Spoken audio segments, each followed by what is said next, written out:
हेमंत सोरेन और हिमंता बिस्वा शर्मा की नोकझोंक विधानसभा चुनाव खत्म होने के बाद भी जिंदा है। जी हाँ, चुनाव के दौरान आप ही इन दोनों की आपसी बयानबाजी को बहुत करीबी से देखे होंगे, जिसमें हेमंत सोरेन अपनी सभा में बार बार जिक्र करते थे कि एक बाहर के घुसपैठिए पिछले 4 महीने से झारखंड में मंडरा रहा है, आपको उससे बचने की जरूरत है। तो वहीं हेमंता बिस्वा शर्मा भी अपने कई सभाओं में हेमंत सोरेन पर तंज कसते थे कि हेमंत सोरेन जो है बांग्लादेशी घुसपैठिए को संथाल परगना में संरक्षण देने का काम कर रहे हैं, इसलिए हेमंत को सत्ता से उखाड़ फेंकने की जरूरत है। अब जब झारखंड विधानसभा चुनाव का परिणाम आ चुका है,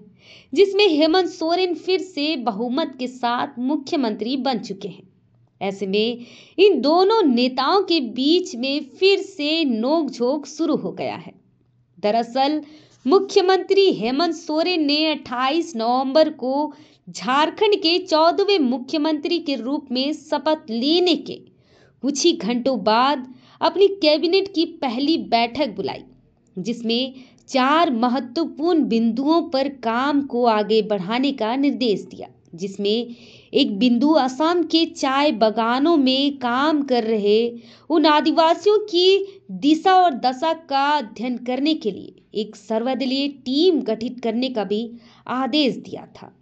ज्ञात हो कि चुनाव के दौरान में असम के मुख्यमंत्री जो है झारखंड के आदिवासियों की दशा और दिशा को लेकर हेमंत सरकार को घेरते हुए पाए गए थे, जिसको लेकर हेमंत सोरेन भी अक्सर हिमंता बिस्वा शर्मा को घेरते हुए कहा करते थे कि पहले आप जो है झारखंड से असम गए हुए आदिवासी भाई बहनों को आदिवासी का दर्जा दीजिए, उसके बाद झारखंड के आदिवासियों के उत्थान की बात कीजिए। दरअसल आज से सैकड़ों साल पहले झारखंड बिहार से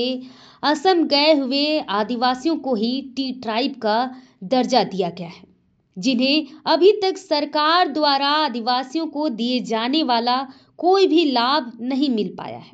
ऐसे में अपने पहले कैबिनेट में हेमंत सोरेन द्वारा लिया गया यह फैसला कहीं न कहीं असम की आदिवासियों के लिए मील का पत्थर साबित हो सकता है। वहीं इसी के कटाक्ष में तंज कसते हुए असम के मुख्यमंत्री हेमंता बिस्वा शर्मा ने झारखंड मंत्रिमंडल के फैसलों पर पलटवार करते हुए कहा है कि वह कुछ चीजों का अध्ययन करने के लिए 2 प्रतिनिधि मंडल असम से झारखंड भेजेंगे, जिसके बाद से अब अनुमान लगाया जा रहा है कि इन दोनों नेताओं के बीच आपसी जंग छिड़ चुकी है। हालांकि हेमंता बिस्वा शर्मा ने अब तक कुछ नहीं बताया है कि आखिर असम सरकार किन कारणों को चिंतन कर झारखंड में प्रतिनिधिमंडल भेजेगी। बता दें, सीएम हेमंता ने शनिवार रात भाजपा की बैठक के बाद पत्रकारों से बातचीत के दौरान में झारखंड सरकार के फैसले के बारे में जब उनसे पूछा गया तो उन्होंने कहा कि 5 दिसंबर को उनकी कैबिनेट में झारखंड के कुछ इलाकों का दौरा करने के बारे में कुछ निर्णय लिया जाएगा, जिसके बाद आगे उन्होंने बताया कि वे भी झारखंड आएंगे और 2-3 चीजें देखेंगे। वहीं हेमंत सोरेन का पहली कैबिनेट में लिया गया यह फैसला कहीं ना कहीं चुनाव के बीच इन दोनों की जुबानी जंग मानी जा रही है। ऐसे में हेमंत सोरेन एक और जहां असम के आदिवासियों के बारे में बात कर रहे हैं, तो वहीं दूसरी ओर हेमंता बिस्वा शर्मा का झारखंड के आदिवासियों को लेकर चिंतन करना कहीं ना कहीं हम इसे अदला बदली की राजनीति कह सकते हैं।